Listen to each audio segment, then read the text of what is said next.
अपने टाइम का सबसे बड़ा और सबसे luxurious ship the RMS Titanic, a British ocean liner, 15 अप्रैल 1912 को ऐसा क्या हुआ जो सिर्फ 2 ही घंटों में डूब गया। 10 अप्रैल 1912 टाइटैनिक अपने पहले सफर के लिए रवाना हुआ। इस जहाज का पहला सफर साउथहैम्पटन, जो कि इंग्लैंड का एक शहर था, वहां से शुरू होकर अमेरिका के एक शहर न्यूयॉर्क तक का था। इस जहाज में बड़े बड़े इंडस्ट्रियलिस्ट, एक्टर्स और इमिग्रेंट्स थे जो कि इस सफर का हिस्सा बनने जा रहे थे। इस जहाज का weight 46,000 tons, length 882 feet and height 175 feet थी।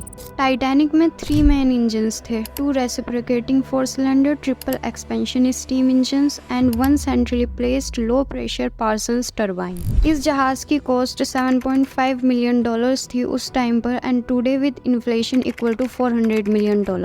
टाइटैनिक की फैसिलिटीज एंड डेकोरेशन एक 5 स्टार होटल से भी ज्यादा अच्छी थी। Ornate wood paneling, stained glass mirrors, 2 grand staircase, a Turkish bath and electric bath, a heated swimming pool, a squash court, 1 gym, 4 restaurant, 2 barber shops and library. Because of its safety features like watertight compartments and remotely activated watertight doors, the vice president of White Star Line says कि ये जहाज unsinkable है। उन्होंने ये बात public के सामने clearly बोली थी कि ये जहाज कभी नहीं डूबेगा। रिमोटली एक्टिवेटेड वाटरटाइट डोर्स इस जहाज में इसलिए थे जिससे एक कंपार्टमेंट में अगर पानी भर जाए तो वो दूसरे कंपार्टमेंट में ना पहुंचे। इस जहाज को ऑपरेट करने वाली कंपनी व्हाइट स्टार लाइन ही थी। इसके vice president Philip S Franklin थे। टाइटैनिक को मैन्युफैक्चर करने वाली कंपनी हार्लैंड एंड वॉल्व थी। टाइटैनिक की कंस्ट्रक्शन 907 में स्टार्ट हुई थी, जो कि 3 साल तक चली और 2000 वर्कर्स ने इसको मिलकर बनाया था। On Tuesday 2 April 1912 at 6 am Titanic का फर्स्ट ट्रायल शुरू किया गया, जो कि टाइटैनिक की कंस्ट्रक्शन एंड होने के 2 दिन बाद हुआ, और इस ट्रायल को टाइटैनिक ने पास कर लिया था। और मेडन वॉयज के 8 दिन पहले journey start 12 PM on April 10, 1912। इस सफर की command 62 years old senior captain Edward John Smith के हाथ में थी, जिनको 7 डेज की डेडलाइन दे दी गई थी इस सफर को पूरा करने के लिए, because of maintaining it's reputation, जिसकी वजह से जहाज की स्पीड भी फास्ट है। इस जहाज में फर्स्ट क्लास में सफर करने का टिकट $150 और सेकंड और थर्ड क्लास में सफर करने का टिकट $60 और $35 था। ऑन 12 अप्रैल 1912 वार्निंग्स आने लगी आइसबर्ग के बारे में। आइसबर्ग मतलब बर्फ के बड़े बड़े पहाड़ जो कि अक्सर ओशन में दिखाई देते हैं। ये बहुत कॉमन चीज है। आसपास के शिप्स को रेडियो के थ्रू कम्युनिकेट करके बताया जाता है कि यहाँ आइसबर्ग है। वार्निंग मिलने के बाद 2 बार कोर्स को चेंज किया गया, बट स्पीड को कम नहीं किया गया। जहाज की स्पीड 21.5 नॉट्स मतलब equal to 40 kilometre per hour थी। After 2 days, 14th April 1912, 7 more warnings were received, but captain Smith और उनके क्रू मेंबर्स ने उन वार्निंग्स को इग्नोर कर दिया। उन वार्निंग्स को सीरियसली नहीं लिया। उस रात चांद नहीं दिख रहा था, काली रात थी, जिसकी वजह से मूनलाइट नहीं थी और विजिबिलिटी भी लो थी। जहाज में ऊपर की साइड हाइट पर एक छोटा सा क्रोज नेस्ट होता है, जिसको लुकआउट पॉइंट बोला जाता है। वहाँ पर एक बंदे को बैठाकर रखा जाता है, जिससे वो बता सके कि जहाज के आगे कोई ऑब्स्ट्रक्शन तो नहीं है। ठंडी हवाएं चल रही थी, जिसकी वजह से क्रोज नेस्ट पर बैठे हुए लोगों की आंखों से पानी आ रहा था। इस वजह से देखना और भी ज्यादा मुश्किल हो रहा था, और उनके पास टेलीस्कोप भी नहीं था। एट 11:40 PM फ्रेडरिक फ्लीट, जो बंदा उस लुकआउट पॉइंट पर बैठा था, उसने एक ह्यूज आइसबर्ग को देखा। उसने जल्दी से बैरल को 3 बार बजाया क्रू मेंबर्स को अलर्ट करने के लिए और जहाज को मोड़ने के लिए कहा। फर्स्ट ऑफिसर विलियम मोरदोज ने इस बात को सुना और इंजन रूम को सिग्नल दिया जहाज को लेफ्ट साइड में मोड़ने के लिए, बट तब तक काफी देर हो चुकी थी। टाइटैनिक की स्पीड 22 नॉट्स थी जब वो आइसबर्ग से टकराया था on April 14, 1912 at 11:40 PM। Iceberg ने जो होल किया था वो 220 से 245 फीट लंबा था। पानी 7 टन पर सेकंड की स्पीड से जहाज के अंदर आया था। आइसबर्ग शिप के फ्रंट राइट साइड से टकराया था, जिसको बो बोला जाता है। तकरीबन 10 सेकंड तक आइसबर्ग और जहाज का कोलिजन हुआ। Still there was a hope that Titanic की बॉडी को ज्यादा डैमेज नहीं हुआ होगा, बट अनफॉर्चुनेटली टाइटैनिक में एक ह्यूज डेंट पड़ गया, जिससे उसकी मेन बॉडी में होल्स हो गए। इसके बाद जब कैप्टन ने देखा कि जहाज कितना डैमेज हुआ है, तो वो शॉक्ड हो गए कि ये जहाज तो अनसिंकेबल था, बट ये तो डूब जाएगा। टाइटैनिक के मेन सेफ्टी फीचर्स उसको अनसिंकेबल बनाते थे, जिसमें फर्स्ट था डबल बॉटम हल, एंड सेकंड हल को 16 सेपरेट वाटर टाइट कंपार्टमेंट्स में डिवाइड किया गया था, जिसकी वजह से अगर शिप के 4 कंपार्टमेंट्स पानी से भर भी जाए तो भी ये जहाज नहीं डूबेगा।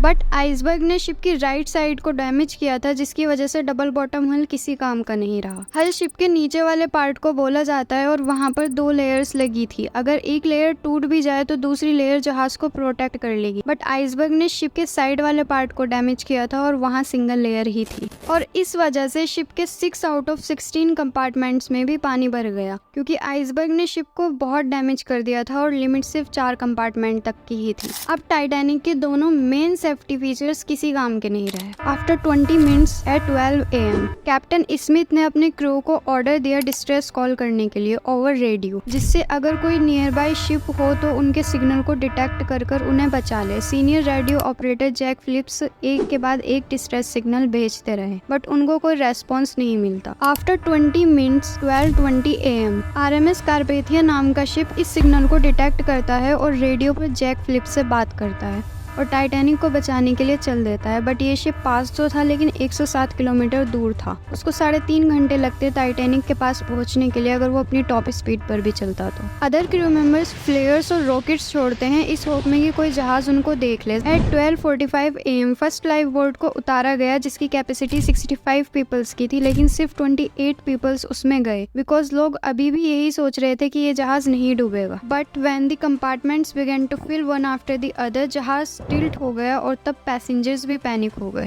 एट 1 AM बो वाला पार्ट पानी के अंदर चला गया और इसकी वजह से शिप का पिछला हिस्सा पानी के बाहर आ गया। अब पैसेंजर्स एक दूसरे से फाइट करने लगे, लड़ने लगे लाइव बोट्स में जाने के लिए। बट स्कैरसिटी ऑफ बोट्स, सिर्फ 20 ही लाइव बोट्स जहाज में रखी गई थी, जबकि जहाज की कैपेसिटी 32 बोट्स की थी। 20 बोट्स लगभग सिर्फ 1200 पैसेंजर्स के लिए सफिशिएंट थी, बट पैसेंजर्स 2200 से ज्यादा थे। At 2:05 AM last life boat को उतारा गया, लेकिन जहाज में अभी भी 1500 पैसेंजर्स थे, जिसमें से कुछ ने इसको अपनी किस्मत समझ लिया और कुछ लाइव बोट्स में जाने के लिए लड़ रहे थे, कुछ रो रहे थे और प्रे कर रहे थे। लाइव बोट्स में भेजने की प्रायोरिटी वुमेन और बच्चों को दी गई और सबसे ज्यादा बचने वालों की क्वांटिटी बच्चों और वुमेन की ही थी। एट 2:20 AM जहाज में शॉर्ट सर्किट हुआ और सारी लाइट्स ऑफ हो गई और जहाज 2 हिस्सों में टूट गया और डूबने लगा। 3 घंटे से ज्यादा नहीं लगे थे इस अनसिंकेबल शिप को डूबने में। मोर देन 1500 पीपल जो इस शिप में मौजूद थे वो या तो शिप के साथ डूब गए, और जिनको स्विम करना आता था वो हाइपोथर्मिया से मर गए, क्योंकि पानी का टेम्परेचर -2 डिग्री था और इस टेम्परेचर में कोई भी इंसान ज्यादा देर तक जिंदा नहीं रह सकता। ऐसा बताया जाता है कि टाइटैनिक के कैप्टन शिप में एंड तक थे और शिप के साथ ही डूब गए, और ऐसा भी बताया जाता है कि उन्होंने खुद को शूट करके सुसाइड कर ली। जो शिप टाइटैनिक को बचाने पहुंचा था RMS कारपेथिया, वो 1 घंटा लेट 3:30 AM पर पहुंचा, लेकिन 710 लोग जो लाइव बोट्स में थे उनको इस शिप ने बचा लिया था। इसके बाद जब इन्वेस्टिगेशंस की गई तो कुछ अननोन फैक्ट्स सामने आए, जैसे कि एक और शिप टाइटैनिक से सिर्फ 37 किलोमीटर दूर था उस रात, जिसका नाम SS कैलिफोर्निया था। इसी शिप ने आइसबर्ग के बारे में लास्ट वार्निंग दी थी 1 घंटा पहले, और ये शिप टाइटैनिक के पैसेंजर्स को बचा सकता था क्योंकि ये टाइटैनिक के बहुत क्लोज था। लास्ट वार्निंग देने के बाद SS कैलिफोर्निया के रेडियो ऑपरेटर ने रेडियो को स्विच ऑफ कर दिया था और रात में रुक गया था डेंजर की वजह से। रेडियो ऑफ होने की वजह से उनको डिस्ट्रेस सिग्नल नहीं रिसीव हुए थे। जो पैसेंजर्स टाइटैनिक के डेक पर बैठे थे वो इस शिप को देख सकते थे। एक ऑफिसर ने ये बोला भी था कि एक शिप वहाँ दिख रहा है और वो हमें बचा सकता है, लेकिन ये शिप फ्लेयर्स और रॉकेट्स को देखकर भी नहीं आया। इन इन्वेस्टिगेशन शिप मेंबर्स ने बताया कि उन्होंने फ्लेयर्स और रॉकेट्स को देखा था और उन्होंने अपने कैप्टन स्टैनले लॉर्ड को इन्फॉर्म भी किया था, बट उन्होंने बोला कि ये कोई डिस्ट्रेस सिग्नल नहीं है, टाइटैनिक में अमीर लोग जा रहे हैं और वो पार्टी कर रहे होंगे। जाहिर सी बात है किसी को भी यही लगता उस टाइम पर, but may be if they didn't turn of their radio they can save the Titanic. Next day in the morning जब वो अपना रेडियो ऑन करते हैं तो उनको SOS सिग्नल मिलते हैं टाइटैनिक से। वो लोग फिर टाइटैनिक के पास जाते हैं, लेकिन तब तक बहुत देर हो जाती है। उनको सिर्फ फ्लोटिंग डेड बॉडीज नजर आती हैं। बहुत एनक्वायरीज SS कैलिफोर्निया के कैप्टन पर ब्लेम करती हैं, लेकिन और अदर रीजंस भी थे जिसकी वजह से इतना बड़ा इंसिडेंट हुआ था, जैसे कि इनसफिशिएंट लाइफ बोट्स, क्योंकि इस जहाज को अनसिंकेबल माना जा रहा था। और जब आइसबर्ग के बारे में सिग्नल मिला और इंस्ट्रक्ट किया गया शिप को लेफ्ट साइड में मोड़ने के लिए, तब रॉबर्ट हिचन्स जो स्टीयरिंग व्हील पर थे उन्होंने इस सिग्नल को मिसअंडरस्टूड कर लिया और पैनिक में आकर शिप को राइट में मूव कर दिया, जो कि शिप को आइसबर्ग के और क्लोज ले गया। उन्होंने आइसबर्ग के बारे में मिलने वाली वार्निंग्स को भी इग्नोर किया था, क्योंकि कैप्टन स्मिथ के ऊपर प्रेशर था इस जर्नी को 7 दिन में पूरा करने का। ये कुछ रीजंस थे जो रेस्पॉन्सिबल थे इतने बड़े डिजास्टर के। इन 1914 एक इंटरनेशनल आइस पेट्रोल सेटअप किया गया जो शिप्स को अलर्ट कर सके आइसबर्ग के बारे में जो भी उनके रास्ते में आने वाले हैं। International conference of safety of life at sea में एक ट्रीटी साइन हुई और न्यू स्टैंडर्ड सेट किए गए for the manufacturing of ships. Like sufficient number of lifeboats होनी चाहिए शिप में। मोर देन 70 ईयर्स लगे टाइटैनिक को फाइंड करने में सी के अंदर। इन सितंबर 1985 एक American ocean explorer Robert Ballard ने टाइटैनिक के रिकेज को फाइंड किया